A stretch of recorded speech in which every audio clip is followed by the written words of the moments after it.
Welcome to Babblecom 5. This is episode 18 of season 2 of Babylon 5, Confessions and Lamentations.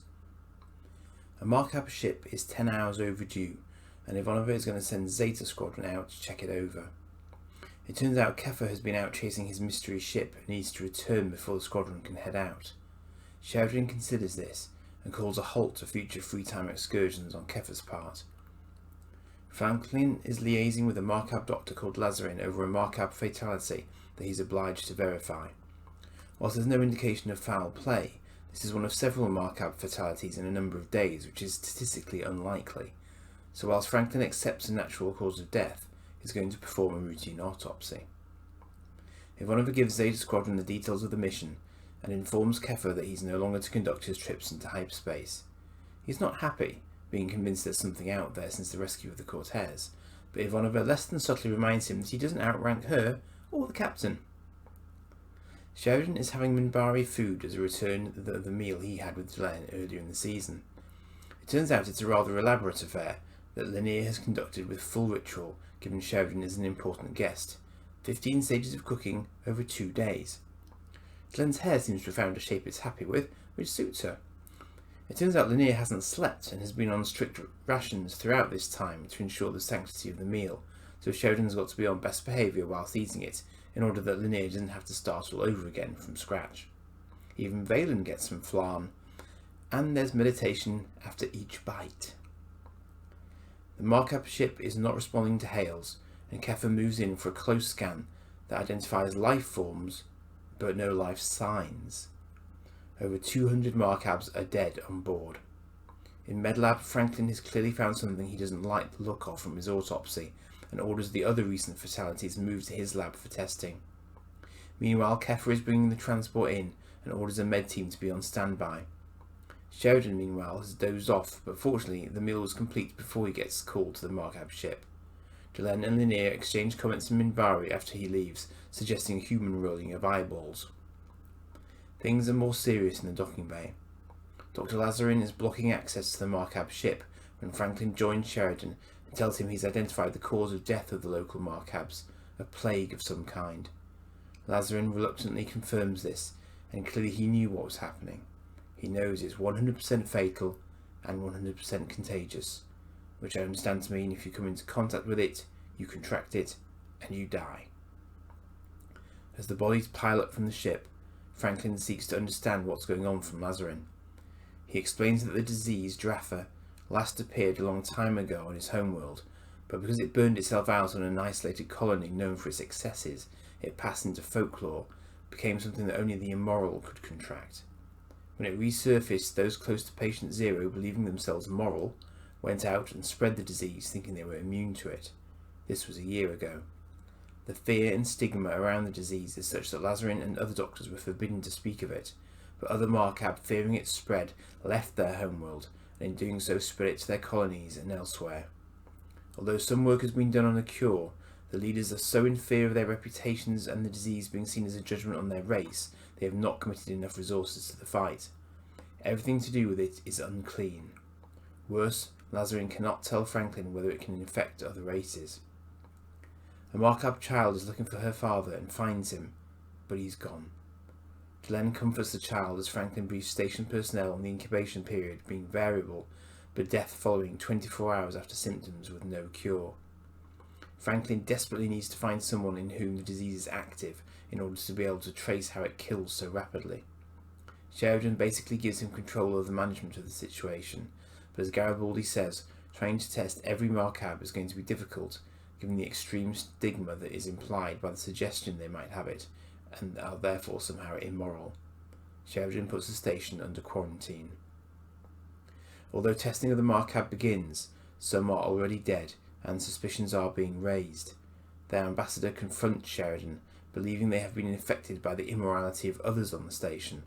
So they're going to do what Franklin didn't want them to do, isolate themselves in an area of the station to pray and cleanse themselves. As the ambassador leaves, Franklin calls in to report a dead Pakmara, at the same time confirming the disease is airborne, and so everywhere on the station owing to air recycling. Worst case scenario is looming. Even Franklin's own staff are wary of getting into proximity with an infected corpse, so Franklin decides to go in himself, but then Dr. Lazarin volunteers himself, knowing the risk to himself is extreme, but realising that in being exposed, he may be able to make a difference by being a test subject for Franklin to monitor. Around 80% of the Marcab are in the isolation zone of the 5,000 on the station, the remainder at risk outside as violent reprisals grow. Ivanova and Sheridan agree a redeployment of security when Delenn arrives at Sheridan's quarters. She comes with a request to render comfort to the Marcab in the isolation zone. She has permission for her and Lanier to enter, which Sheridan is horrified by because he can't let her out once she's in due to the risk of contamination. Delenn says that similarity is not required for the provision of comfort, and that they may all need comfort soon if indeed it has jumped the species boundary. She feels it is her duty as a Minbari to help the suffering. She says that if she does pass, she will see him again in the place where no shadows fall, and caresses his cheek. In response, he says that next time she sees him, she must call him John. Garibaldi takes on 4 human perps beating the hell out of a Marcab and helps the Marcab to his feet despite the possible risk. Delenn and Lanier enter the isolation zone, and the hatch is closed behind them. All seems well inside as they move through the throng of Marcab. In Medlab, Franklin is on his 3rd stim, which Lazarin points out is not good for him, because Franklin, being Franklin, feels he needs to keep going. They consider the Black Death on Earth, also mentioning AIDS, realising the irony in cats being killed, when they might have helped due to the superstition that black magic was at work, and cats were witches' familiars. Lazarin agrees that even proper analysis can have difficulty in overcoming irrational beliefs. Just then, having been rubbing his throat, Lazarin loses his balance, dizziness, one of the early symptoms. He urges Franklin to begin his tests quickly. Lanier and Delenn are tending to the sick when Delenn comes across the girl she comforted earlier, now wondering where her mother is. Delenn calls for Lanier, but they have no name to search for. Both attest that Faith manages as Lanier goes to search. The doctor's symptoms are progressing, and Franklin is increasingly on edge. It turns out they first met when Franklin was hitchhiking on starships. Always the problem solver, but the doctor reminds Franklin that some problems cannot be solved. Just then the news comes in. The Pakmara did have the plague, and now Franklin has to kick his staff into action to figure out why the Pakmara and not a different species first. He's borderline raging. Delenn continues to comfort the lost child. She tells of a time when she was lost and found refuge in a temple on Minbar before finally her parents found her. And Lanier has managed the same now, saying Faith manages. But the disease doesn't care for Faith, and the little girl stumbles in her mother's grasp. Delenn's face falls. Franklin is trying test after test on the computer as Lazarin's health fails, and he passes, saying he can't stay any longer. Just before, he mentions yellow cells, and as Franklin takes his frustration out on lab equipment, the computer announces that there is a correlation between Marcab yellow cells and Pakmara green cells, and so the door to a treatment is opened. The disease is preventing nerve messages from being relayed by interfering with the specialist cells in the species that manufacture biochemical transmitters. Green cells in the Pakmara, yellow cells in the Marcab. Humans don't have an equivalent, but to avoid risk from mutation, Franklin wants to eliminate the disease by boosting green and yellow cell production to get them to develop their own immunity to the disease, robbing it of the means to reproduce. He has got doses prepared and goes with Sheridan and Ivanova to the isolation zone. There has been no response from within, and the hatch is opened to a scene of utter tragedy. All the Marcab are gone. Lanier helps Delenn to her feet as they struggle towards the exit. Lanier says there is no one left. Delenn embraces Sheridan, calling him John as he asked, as she wails. She later congratulates him on containing the plague, but he says that's down to Franklin. He's concerned that they dodged the bullet this time, but what about next time? Delenn says all they can do is honour the lives lost by learning and being just as strong the next time. As Franklin sits at a bar, ISN reports that the Marcab homeworld and colonies are essentially dead. The Marcab race is gone, fires raging through its cities. The idiot bartender suggests the Vorlons poisoned them, prompting Franklin to note that nothing changes as he leaves. Of course, you look at this episode now and it's in a very different light as compared to when it first aired, although of course there were some plagues around at the time. Nor indeed do there seem to be many people going around suggesting that only the unclean are getting COVID. Yet the episode does ring true in so much as there are always those who will fly in the face of scientific fact out of fear, misinformation, mistrust. I come from a family with a medical background, and I sit here typing this only because of how far medicine has come.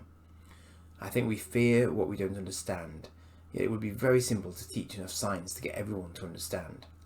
It's a strange thing that, even as adults, those beliefs we were initially surrounded by can still override what others might recognise as rational points of view. Is that just easier? Is life so automatic these days that we just can't be bothered to think for ourselves because we're comfortable? So we just absorb whatever we're fed on the basis of the influences that early in life we had no say over? I think the thing is, we live in an incredibly complex world now. Nobody gets how everything works. So we have to assume an increasing amount and place faith in people, including those smart enough to counter things like COVID. And that's a pretty scary thing. But as this episode shows, faith can swing both ways. Faith isn't always enough to save you, even if you are as young and innocent as you can be. Yet we need to have some degree of faith, surely. To fill in the blanks, if you like. I jump, I'm going to land, not fly off into space. I don't understand gravity, not really. I understand the concept. But when I jump, I don't really see what's going to bring me down. So that's faith, isn't it? Alright, sorry, I've digressed. So yes, Sheridan's grounded Keffa because he knows there are giants in the playground at this point. Even for the very advanced Minbari, prayers and blessings and rituals retain great significance. And Delenn and Linnea put it all on the line for their beliefs this episode, and you've got to admire that. Compassion before their own fear, their own act of faith. As they both say, faith manages, right up until the point where it can't save a little girl's life. As we've seen, JMS doesn't shy away from messing with cute kids, because he knows we don't all make it. He's subverting expectations, obviously, but a disease just doesn't give a damn how unfair it's being. It's just doing what we would do, trying to survive. It's instinct. I think we see a step change in Delenn's relationship with Sheridan, or should I say, John.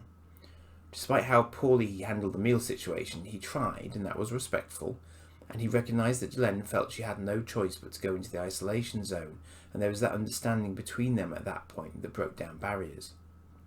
As you probably know by now, I'm a Starship fan, and I don't think I'd really registered the prettiness of the Markab transport before now, amongst everything else in the episode. Possibly the first and last close look at a Markab ship in the series, of course, but what it did make me think of was that strange juxtaposition of having enough technology to build something like that, yet being prepared to ignore the most basic reality of a transmittable disease purely on the belief that only the morally unclean could get it. I suppose it's an example of doublethink, and yet also of the way in which scientists can be suppressed if those in power suddenly find them inconvenient. And here we see Franklin, the scientist, using drugs again to fight his own biology, all of which is very ironic, even more so the fact that an alien doctor is having to point this out to a human doctor. He just doesn't seem to trust anyone to help him, shouldering everything. This, I would suggest, is not a healthy attitude. I like the scene with Garibaldi helping the assaulted Markab to his feet. Had it gone the other way, we might even have understood it. Hell, a lot of the medical staff wouldn't have risked that sort of close contact, it seems. But Garibaldi is there for the downtrodden, no matter what. That's who he is. Just like Delenn and Linnea, going where angels fear to tread. It's a sobering episode. There is no happy resolution for anyone. An entire civilization has been wiped off the map. Franklin appears volatile. Delenn has turned to John for comfort at a time of great sorrow. Confessions and Lamentations indeed. 4 more episodes to go.